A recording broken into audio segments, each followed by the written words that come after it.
ఉన్నటువంటి అందరికీ వందనాలు తెలియజేస్తున్నాను. ఈరోజు వాక్య ధ్యానం నిమిత్తము అపోస్తలుడైన పౌలు ఫిలిప్పీలకు రాసిన పత్రిక 3వ అధ్యాయము 12వ వచనము సగభాగము నుంచి. ఫిలిప్పీ పత్రిక 3వ అధ్యాయము 12. నేను దేని నిమిత్తము క్రీస్తు యేసు చేత పట్టబడితినో దానిని పట్టుకొనవలెనని పరిగెత్తుచున్నాను. నేను దేని నిమిత్తము క్రీస్తు యేసు చేత పట్టబడితినో దానిని పట్టుకొనవలెనని పరిగెత్తుచున్నాను. దేవుడు తన వాక్యము దీవించునుగా. ఇక్కడ నా సందేశము, నేను దేని నిమిత్తము క్రీస్తు యేసు చేత పట్టబడితినో. మనందరము కూడా ఒక్కొక్క బలహీనతను బట్టి ప్రభువును హత్తుకుంటాం. ఒకవేళ క్రైస్తవులైతే చిన్నప్పటి నుంచి చర్చికి వెళ్ళే అనుభవాలు ఉంటాయి కాబట్టి నామినల్ క్రిస్టియన్స్గా ఉంటాం. కానీ నామినల్ క్రిస్టియన్స్ గురించి ఇక్కడ పౌలు మాట్లాడట్లేదు. కానీ నువ్వు చిన్నప్పటి నుంచి ప్రార్థనకి వెళ్ళావా, చిన్నప్పటి నుంచి విశ్వాసంగా ఉన్నావా అనేది ఇక్కడ క్వశ్చన్ కాదు. నీవు దేని చేత పట్టబడ్డావు, దేని చేత, దేని నిమిత్తం, దేని కొరకు పట్టబడ్డావు? క్రీస్తు యేసు చేత. మనల్ని దేవుడు ఎందుకు పట్టుకున్నాడు? ఒక్కొక్క వ్యక్తి పట్ల ఒక్కొక్క ఉద్దేశం ఉంది కదా. ఏ విషయంలో దేవుని దగ్గరికి వచ్చాం, ఏ పరిస్థితులలో దేవుని దగ్గరికి వచ్చాం? దేవుడు పిలిస్తే వచ్చావా, దేవుని కనుగొన్నావా? దేవుని ఏర్పాట్లు ఉంటే నన్ను పిలిస్తే నేను వచ్చానంటే దేవునికి స్తోత్రం. కానీ ఒక విషయం మన జీవితంలో ఉంటుంది. అంటే ఎలా ఉంటుంది అని అంటే, ఒక సమస్య మన జీవితంలో అధికమైపోయినప్పుడు, అంటే మనిషి కంటే సమస్య పెద్దదైపోయినప్పుడు, ఆ సమస్య పరిష్కరించుకోలేనప్పుడు అప్పుడు వస్తాం దేవుని దగ్గరికి. చాలామందిని అడిగితే దేవుడు అన్ని ప్రయత్నాలు చేసిన తర్వాత అన్నిళ్ళు కూడా చెప్పేది ఏంటంటే, చివరిగా యేసు ప్రభువుని కూడా తలుచుకో అని అంటారు. తలుచుకుంటే ఆయన ఏమైనా చేస్తాడు అని. అంటే ఈరోజు మనతో దేవుడు మాట్లాడదలుచుకున్నది ఏమిటి అని అంటే, నువ్వు దేని చేత పట్టబడ్డావు? అసలు పట్టబడ్డావా? అసలు పట్టుకున్నావా? నువ్వు పట్టుకున్నావా లేకపోతే దేవుడు నిన్ను పట్టుకున్నాడా? ఇది క్వశ్చన్. మొత్తానికి ఆయనైతే పట్టుకుంటానికే వచ్చాడు అని అంటాడు కదా. తన శిష్యులతో చెబుతూ మొట్టమొదటి మాటలు ఏమంటాడంటే, అబ్బాయి నేటి నుంచి మిమ్మల్ని మనుషులను పట్టే జాలరులుగా చేస్తాను. అంటే ప్రభు వచ్చింది కూడా మనుషులను పట్టుకోవడానికి. ఆయన చెప్పింది ఏమిటంటే, నేను నా గొర్రెల కొరకు ప్రాణము పెట్టుటకును అది సమృద్ధిగా పెట్టుటకును నేను వచ్చాను అని అంటాడు. అంటే ప్రభు వచ్చింది ఎందుకు అని అంటే, నిన్ను నన్ను పట్టుకోవడానికి వచ్చాడు. ఎందుకు పట్టుకోవాల్సి వచ్చింది? ఎవరిని పట్టుకుంటాం? ఎవరిని పట్టుకుంటాం అండి? పారిపోయే వాళ్ళని పట్టుకుంటాం, అంతేనా? పరిస్థితి నుంచి పారిపోయే వాళ్ళని, జీవితం నుంచి పారిపోయే వాళ్ళని, సమస్యలలో కొట్టుకుపోయే వాళ్ళని, ఇరుకులో పడిపోయిన వాళ్ళని మనం ఏం చేస్తాం? పట్టుకుంటాం, అంతేనా? ఇంట్లో నుంచి పారిపోయే వాళ్ళని, దేవుని చేతిలో నుంచి పారిపోయే వాళ్ళని, దేవుని ఉద్దేశంలో నుంచి పారిపోయే వాళ్ళని. యాకోబు పారిపోతూ ఉన్నాడు. పారిపోతూ ఉన్నప్పుడు దేవుడు ఏం చేశాడు? పట్టుకున్నాడు యాకోబుని. యాకోబు పారిపోతున్నాడు. అన్నను మోసం చేసేసి, ఆశీర్వాదం దొంగతనం చేసేసి పారిపోతూ ఉన్నాడు. ఆశీర్వాదం పట్టుకుని పారిపోతున్నాను అనుకున్నాడు. కానీ మోసగాడై పారిపోతున్నాం దేవుడు చూశాడు. దేవుడు చూసి పట్టుకుని అక్కడ అంటున్నాడు, అబ్బాయి నేను మీతో కూడా వస్తున్నాడు, నేను నిన్ను ఆశీర్వదిస్తాను, మరలా ఈ స్థలానికి తీసుకొస్తాను. అప్పుడు పట్టుకున్నాడు కాబట్టి ఆ మోసం అంతటిని విడిచిపెట్టి యథార్థంగా బ్రతకడం నేర్చుకున్నాడు. యేసు చేత పట్టబడితే మొట్టమొదటిగా ఏమి విడిచిపెడతామంటే, మనలో ఉన్నటువంటి చెడుగును విడిచిపెడతాం, మనలో ఉన్న మోసాన్ని విడిచిపెడతాం.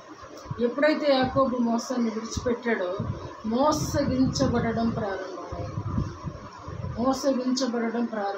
నువ్వు ఏది విడిచిపెడతావో దేవుడు ఏం చేస్తాడు? దాన్ని నీ మీదకి ఎలో చేస్తాడు. వెళ్ళటం కానీ 7 ఏళ్ళకు ఒక మోసం, 10 ఏళ్ళకు ఒక మోసం, 20 ఏళ్ళకు ఒక మోసం. ఎన్నిసార్లు మోసపోయాడు? ఎన్నిసార్లు మోసం చేశాడు? 2 సార్లు మోసం చేశాడు. 2 సార్లు, ఒకటి వడ్డీతో సహా దేవుడు తీర్చేస్తాడు. ఇక్కడే తీర్పు ఉంది.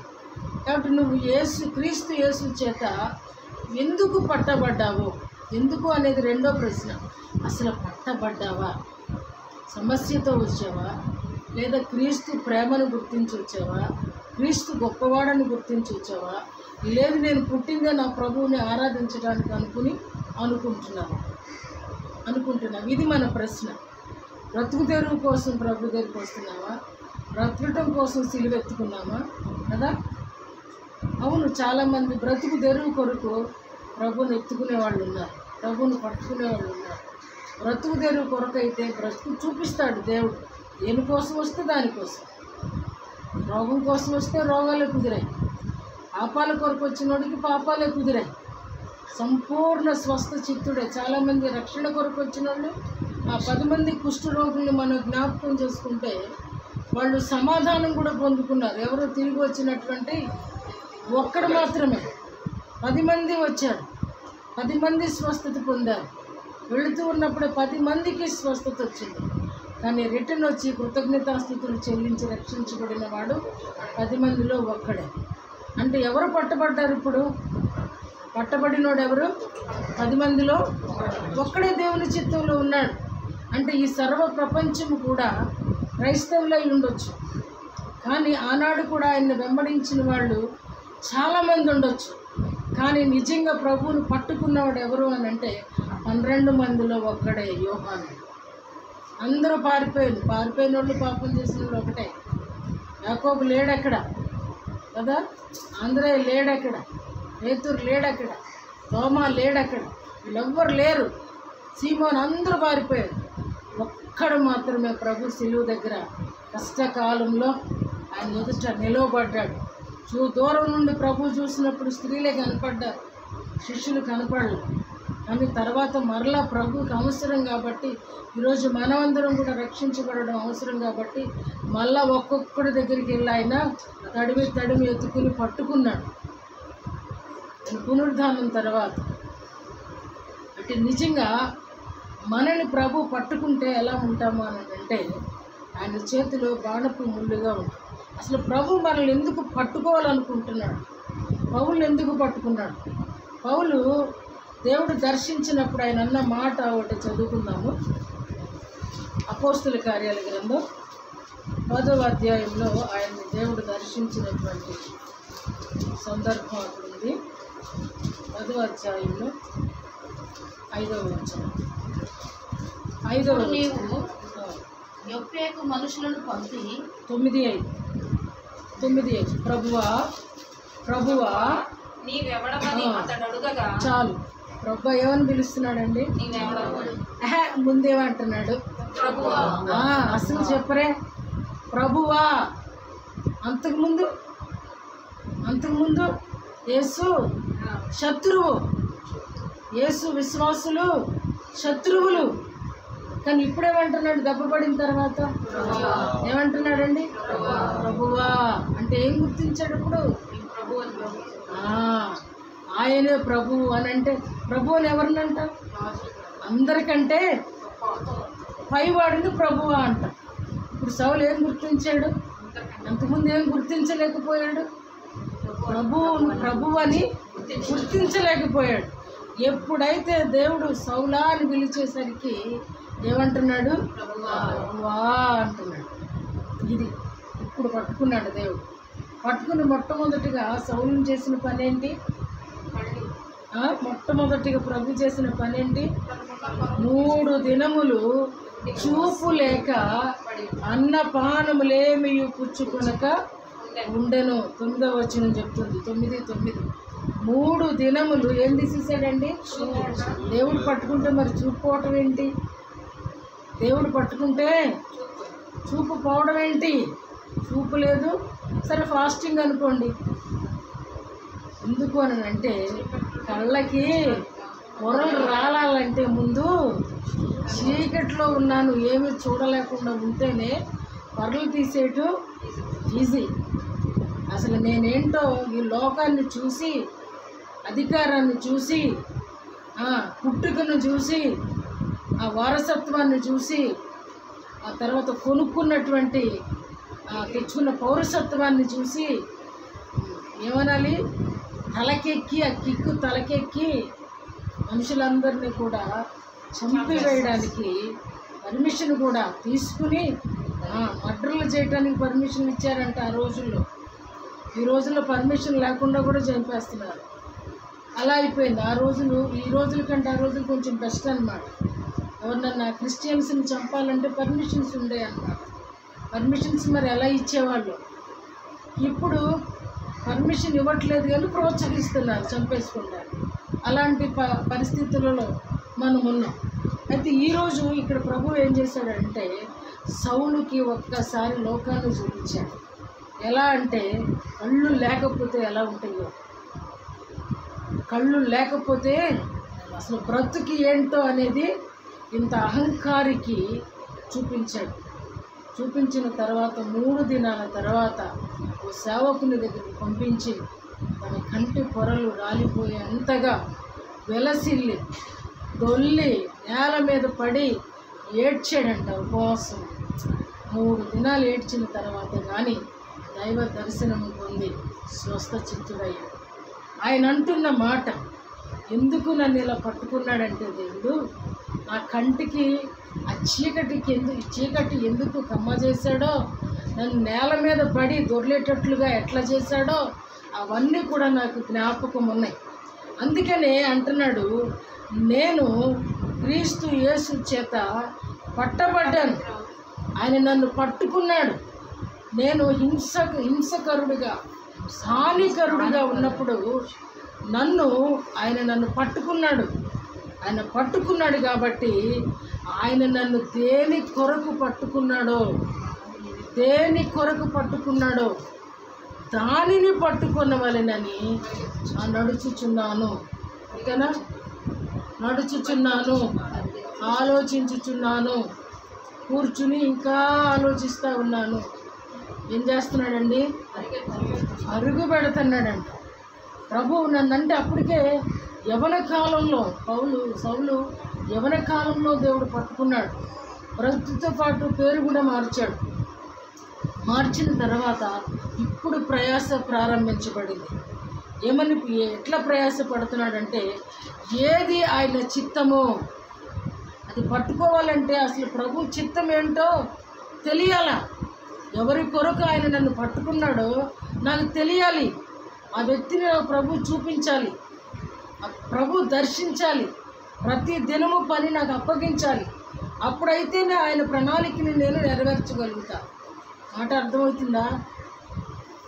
ఆయన నన్ను ఎందుకు దేవుడు పట్టుకున్నాడు, ఎవరి కొరకు పట్టుకున్నాడు అని అంటే ఈ పత్రికలన్నీ ప్రారంభించాడు. మొదటిగా సేవ, తర్వాత ఇళ్లలో ఎక్కడెక్కడ చిన్న చిన్న సంఘాలు ఉన్నాయో ఆ ప్రతి సంఘాలను దర్శించి తన సువార్తను ప్రకటించడం ప్రారంభించాడు. ఆ వెళ్ళలేని చోట్లకేమో ఇంకా తనతో పాటు కొంతమంది సేవకులను ఏర్పాటు చేసుకుని కొంతమందిని తీర్చిదిద్దుకుని ఎంతో ప్రయాసపడ్డాడు. చివరిగా ఆయన అనే మాట ఏంటంటే నేను ప్రాణార్పణముగా పోయబడ్డాను అంటున్నాడు. అంటే తన లైఫే సువార్తగా మార్చుకున్నాడు. పత్రికలు చదువుతుంటే చదివిన కొలది చదవాలనిపిస్తుంది. బైబిల్లో బాగా ఇంట్రెస్టింగ్ ఏంటి అని అంటే కీర్తనలు, ఆ తర్వాత పత్రికలు. నాకైతే అవి బాగా ఇష్టం. ఫిలిప్పీ పత్రిక ఎన్ని 100 సార్లు చదివేసి ఉంటాను. ఒక్కరోజులోనే చదువుతాను అది ఎప్పుడు చదివినా. ఎందుకంటే చదివిన కొలది ఎక్కడన్నా కామా పెడతానికి మనసు అప్పదు. అంత బాగా ఈ లెటర్ ఉంటుంది. ఇది ఉత్తరం. అబ్బాయి నేను క్రీస్తు యేసు చేత నేను ఎందుకు పట్టుకున్నాడో, నేను ఎలాగ పట్టబడ్డాను, ఏ ఉద్దేశంతో పట్టబడ్డాను, ఏ ప్రణాళికతో పట్టబడ్డాను, ఏ పని నిమిత్తమో పట్టబడ్డాను, ఆయన మనస్సులోనిదంతా కూడా నేను వ్యక్తపరచడానికి, తెలుసుకోవడానికి నేను కూడా పరిగెడుతున్నాను. దాన్ని పట్టుకోవడానికి పరిగెడుతున్నాను. ఎప్పుడన్నా ఆలోచన చెయ్యి. ఖాళీగా ఉన్నప్పుడు నిజంగా నామినల్ క్రిస్టియన్గా ఉంటే ఊరికే వచ్చి వెళ్ళిపోవడం వల్ల ఉపయోగం లేదు. ప్రభు చేత పట్టబడిన తర్వాత తప్పకుండా మనము నేనేమి చేయాలి, నా పని ఏంటి, నా రోల్ ఏంటి, నన్ను ఎందుకొరకు పట్టుకున్నావు, నన్ను ఎందుకు నడిపించావు, నీ ఉన్నత ఉద్దేశం ఏమిటి అనేది మనం చాలాసార్లు ప్రభువును అడగవలసినటువంటి మాట. ఏదో మనకు వచ్చినట్టుగా ఏదో నన్ను ఆత్మీయంగా బలపరచు, లేదంటే నా ఇంటి వాళ్ళని ఇది కాదండి. విజ్ఞాపన చేయవలసింది విశ్వాసకి లైఫ్లో ఒక పార్ట్ అయితే, అసలు నువ్వు ఎందుకు దేవుడు నిన్ను దర్శించాడు. నువ్వు రోగంతో వచ్చినా, పాపంతో వచ్చినా, సమస్యతో వచ్చినా, విడుదల కోసం వచ్చినా, రక్షణ కోసం వచ్చినా, అదేదో మొట్టమొదటిగా గ్రహించాలి. ఎందుకు ప్రభువుని పట్టుకున్నావు, లేదా ప్రభువు నిన్ను ఎందుకు పిలుచుకొని వచ్చాడు. మీలో ఎవరిని కూడా చర్చికి రమ్మని నేను పిలవలేదు, టీచర్ గారిని పిలవలేదు, వంశీ గారిని కూడా నేను పిలవలేదు. కానీ ఆయన పట్టుకున్నాడు, మిమ్మల్ని పట్టుకుని ఒక చోట సమకూర్చాడు, మనల్ని అందరినీ ఒక చిన్న గుంపుగా చేశాడు. ఎందుకు పట్టుకున్నాడు అనేది మనం తెలుసుకోవలసిన అవసరం ఉంది. ఇప్పటికే చాలా సంవత్సరాలు అయిపోయింది, 7 సంవత్సరాలు అయిపోయింది. ఎందుకు నన్ను ఇక్కడికి తెచ్చావు, నీ ఉద్దేశం ఏంటి? ఇక్కడ పౌలు అంటున్నాడు ఆ యొక్క ఉన్నత ఉద్దేశం.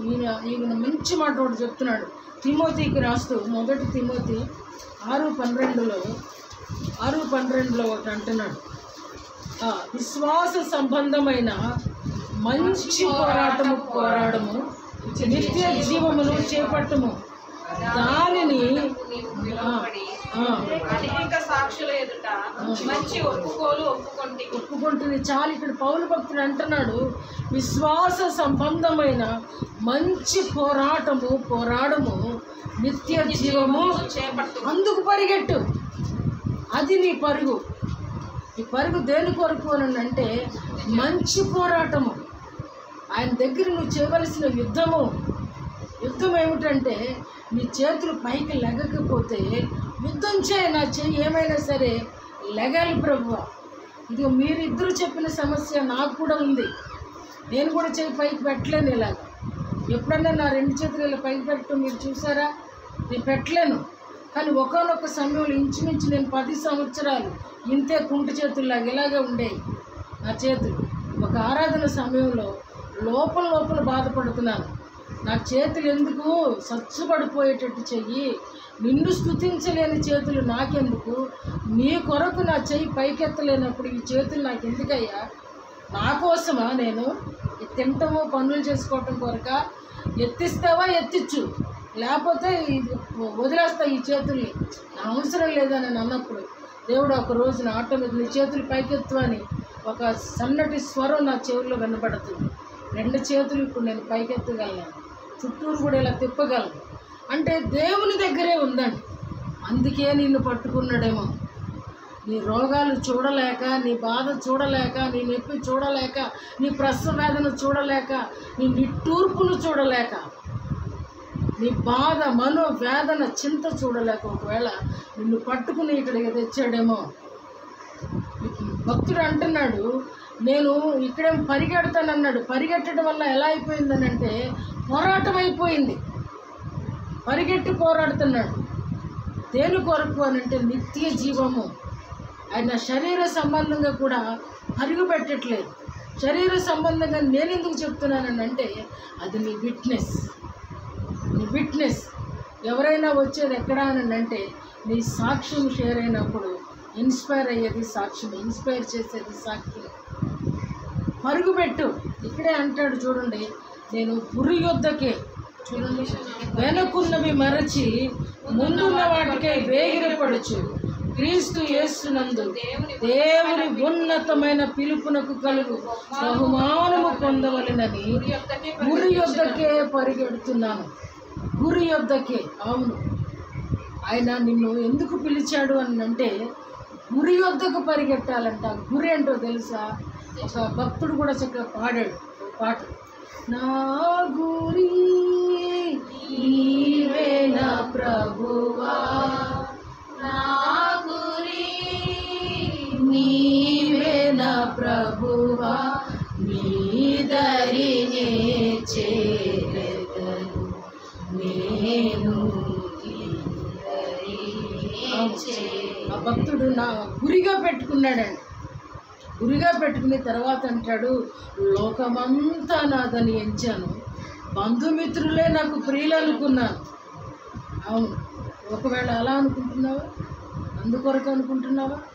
నేను ఈ సామాజిక సేవ చేయడానికి, ఈ రాజకీయ సేవ చేయడానికి, ఇంట్లో వాళ్ళకి సర్వీస్ చేయడానికి, ఇంట్లో వాళ్ళని బలపరచడానికి ఇంటి కోసం అనుకుంటున్నావా? అలా అనుకుంటే ఎవరు కూడా విశ్వాసులు ఉండరు. నీ సొంతం కొరకు దేవుడు రాల. నిన్ను సొంతం కోసం నిన్ను ఒంటరివాడినిగా ఉంచి ఏదో సాధించేవాడిగా చేయడానికి రాల. ప్రభు అందరి కోసం వచ్చాడని అందరి వాడు. అలాగనే కూడా సేవకులైన వాళ్ళు, విశ్వాసులైన వాళ్ళు అందరికీ సంబంధించిన వాడు. వీళ్ళు లోకానికి సంబంధించిన వాడు.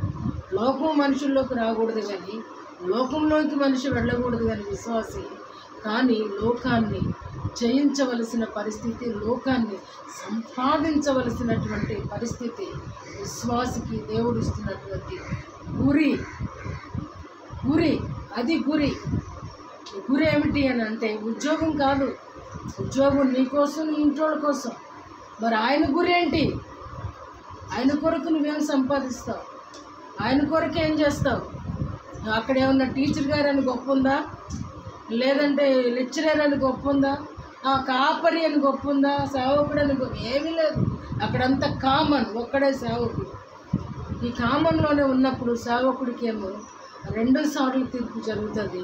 విశ్వాసికేమో ఒక తీర్పు చాలా కఠినంగా ఉంటుంది. నా వల్ల కాదు, నేను చేయలేకపోయా, నాకు కుదరలా, నాకు ఉద్యోగము లేదా ఇంట్లో ఇబ్బంది, 4 పిల్లలు, ఈ సాకులేం కుదరదు. అసలు ఏమి వినడాయన. ఒకసారి నేను కూడా ఏదో మాట్లాడుతూ ప్రభుతో అన్నాను. వాళ్ళు అలా అనకపోయి ఉంటే నేను అన్నాను కదా అని. నో ఎక్స్ప్లెనేషన్స్ అన్నాడు నాతో గట్టిగా. ఆయన కోపం దేవునికి చాలా రోషం కలిగిన దేవుడు. మన సాకులు వినే దేవుడు కాదు. ఈయన అంటున్నాడు, ఆయన పరిగె ఎక్కడికి అని అంటే గురి యొద్దకు పరిగెడుతున్నాడు. గురి చూచి వెళ్ళాలి. మొన్న దావీదు కూడా ఎలా కొట్టాడండి? గురి చూచి. గురి ఉండాలండి. మనకి ఒక లక్ష్యం ఉండాలి. లక్ష్యాన్ని చేరుకుంటేనే జయిస్తాం, విశ్వసిస్తాం. జై పొందినట్టుగా నీకు పేరు ప్రతిష్టలు వస్తాయి. ఇక్కడ కూడా అంటున్నాడు, నేను ఇదివరకే అంటున్నాడు. చూడండి, నేను ఇదివరకు 12 ఇదివరకే నేను గెలిచితి అని అయినను, ఇదివరకే సంపూర్ణ స్థితి పొందితునని అనుకుంటలేదు. ఇంత పత్రికలు రాసే వ్యక్తి, ఇంతమంది సేవకులను సంపాదించుకున్న వ్యక్తి, ఆ యొక్క రోము, యోదయ, గలిలయ అన్ని ప్రాంతాలు తిరిగి సేవ చేసిన వ్యక్తి, తన కష్టార్జితం కోసం రెక్కల కష్టం అనుభవించిన వ్యక్తి, యథార్థమైన సేవ చేసిన వ్యక్తి ఏమంటున్నాడంటే, నేను ఇదివరకే గెలిచితినని ఆయనను, సంపూర్ణంగా నేను శుద్ధీకరించబడ్డానని ఆయనను నేను అనుకోవట్లేదు. అవునండి, మన జీవితాల్లో కూడా కొంత ప్రార్థన చేసిన తర్వాత మనకి ఎలా వచ్చేస్తుందంటే సంపూర్ణంగా కూడా కాన్ఫిడెన్స్ వచ్చేస్తుంది. సంపూర్ణమైన కాన్ఫిడెన్స్ ఏంటి అని అంటే, అబ్బబ్బబ్బబ్బా, నాకంటే ఎంత ప్రార్థన ఎవరు చేయగలుగుతారు? ఎంత మంచిగా ఎవరు ఉండగలుగుతారు? నాకే సాధ్యం ఇది. పౌలు అంటున్నాడు, ఇదివరకే నేను అపోస్తల కార్యాలు చదువుతూ ఉంటే కళ్ళల్లో నీళ్లు గారిపోతాయి. కొరింథీ పత్రిక చదువుతూ ఉంటే కళ్ళల్లో నీళ్లు గారిపోతూ ఉంటాయి. ఆయన పడినటువంటి శ్రమలన్నీ అక్కడ మనకు కనపడుతాయి. ఎవరెవరి దగ్గర ఎన్ని గంటలు నిలబెట్టారో, ఎలాంటి మాటల చేత ఆయన బాధ పెట్టారో, ఎలాగ కొట్టారో అవన్నీ చూసినప్పుడు. కానీ అవన్నీ దాటుకుంటూ ఫిలిప్పీ పత్రికలోకి వచ్చేసరికి అంటున్నాడు, నేను సంపూర్ణ స్థితి ఇంకా నేనేం గెలవలేదు. ఇంకా ఎప్పుడు గెలుస్తాను అంటే నిత్య జీవాన్ని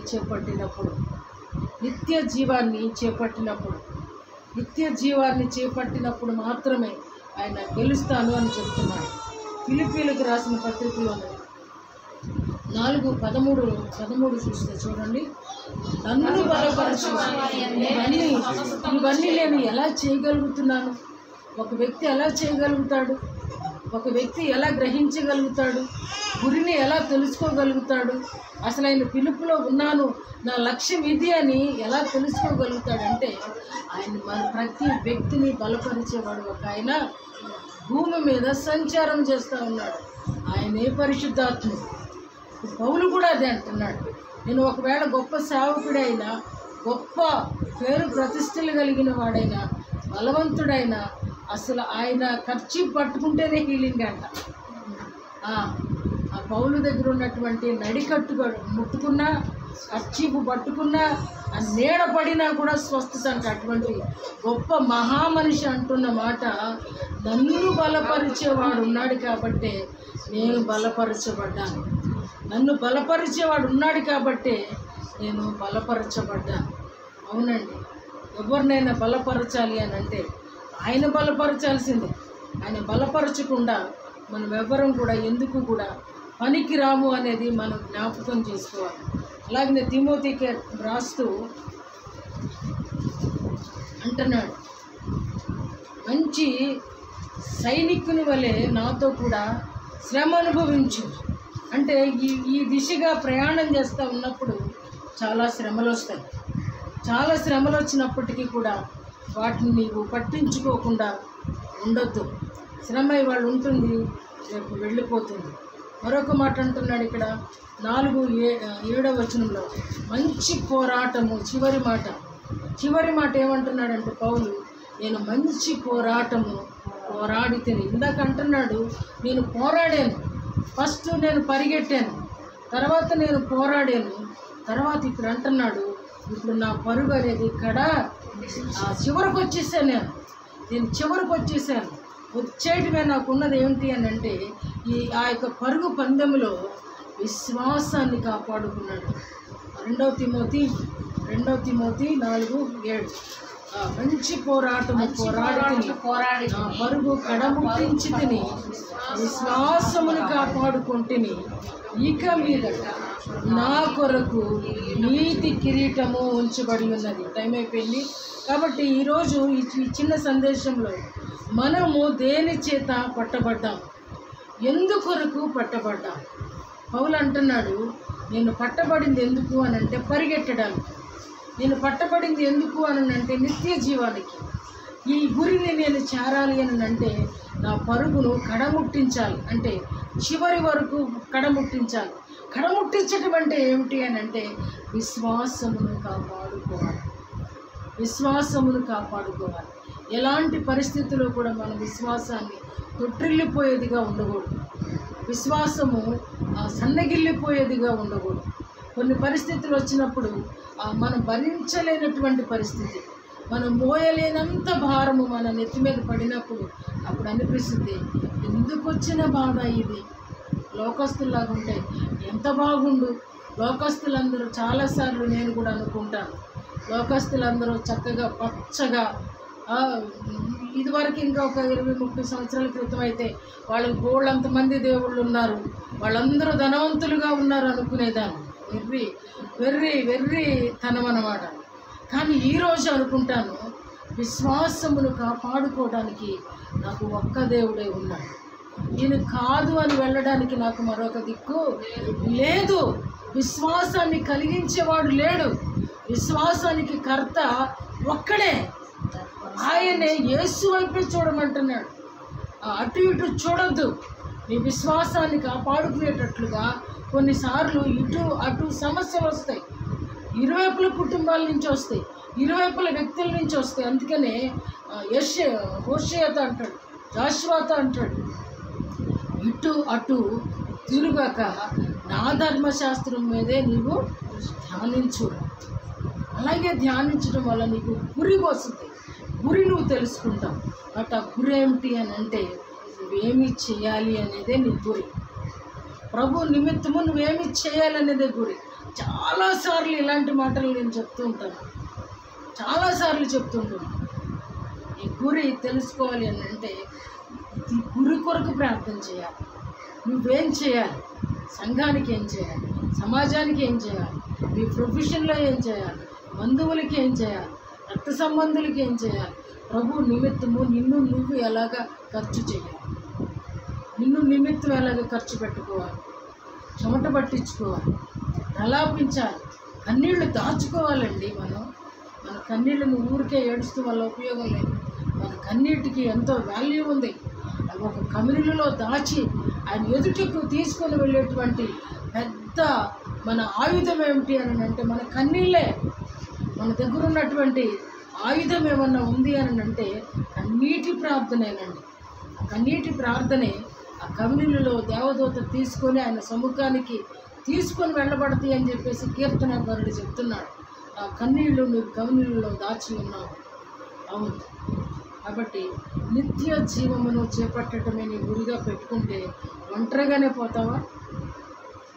అడుగుతాడుగా, ఒక్కదానివే వచ్చావా? ఏమన్నాడు? ఒక్క తలాంతి తెచ్చినోడు ఏమన్నాడు? ఒక్క తలాంతి తెచ్చినోడు ఏమన్నాడు? పాపం ఇచ్చింది తెచ్చాడుగా. ఇచ్చింది తెచ్చాడా తేలేదా చెప్పండి ముందు? తెచ్చాడు. తెచ్చినోడు ఏమంటున్నాడు? చెడ్డదాసుడా, నువ్వు షావకారుల దగ్గర పెడితే నేను వడ్డీ వసూలు చేసుకున్నాడు కదా, వీడిని తీసుకెళ్ళి ఎక్కడ పడేయమన్నాడండి? చీకటి కొట్లో పడేయమన్నాడు. అక్కడ ఉంటాయంట అసలైన శిక్ష. కాబట్టి నువ్వు ఒంటరిగా వెళ్తే కూడా తప్పించుకోలేవు. నేను ఒక్కడే వచ్చా, నేను కాపాడుకున్నా, నేను లోకాన్ని అంటించుకోలా, నేను పరిశుద్ధతను కాపాడుకున్నానంటే ఇంకొకలేరని అడుగుతాడు. అందుకే నేను అంటాడు, నేను నా ఇంటి వారును, కనీసం ఇంటి వాళ్ళందా కావాలి. జక్కయ్యతో అంటాడు ప్రభువు, నేడు ఈ ఇంటికి నిన్నెందుకు పిలిచాడు? జక్కయ్య రమ్మని ఎందుకు పిలిచాడు? ఇంటికి రక్షణ ఇవ్వడానికి. ఒక్క మాటలో నా ఇంటికి రక్షణ వచ్చేలా దాన్ని కాపాడుకోవడానికి చావాలి. ఒకవేళ ప్రభు మాట ప్రకారంగా ఆ రోజే జక్కయ్య ఇంటికి ఒక రక్షణ వచ్చుంటే జక్కయ్య చచ్చే వరకు ఆ రక్షణను కాపాడవలసిన బాధ్యత అతనికి ఉంది. చచ్చే వరకు కాపాడుకోవాలి విశ్వాసి. చాలామంది నువ్వు రక్షించబడ్డావు, నీ పేరు రాసేసారు అని అంటే అది తప్పు, నమ్మకూడదు, అది మోసం. ఇక్కడ ఈయన అంటున్నాడు కడమట్టుకు. ఎందుకు చెప్తున్నాడండి పౌలు? అబద్ధాలు చెప్తాడా పౌలు? వాక్యం అబద్ధం చెప్తుందా? కడమట్టుకు, చివరి వరకు మనం పోరాటం చేయాల్సిందే. చివరి వరకు. చచ్చేవాడు ప్రశాంతంగా చచ్చిపోతాడా? కొన్ని చచ్చేవాడికి తెలిసిద్దా నేను తీసుకుపోతున్నానని? చివరి వరకు ఏదో ఒకటి ఆయన మీద ఉంచుకోడు. రోగం వచ్చి చేస్తాం, ఆయన మీద ఉంచుకోడు. రోగం ఎందుకు వచ్చిందో తెలుసా? కడమట్టుకు, చివరి గడియలో కూడా ఆయన కేకేసుకుంటామని.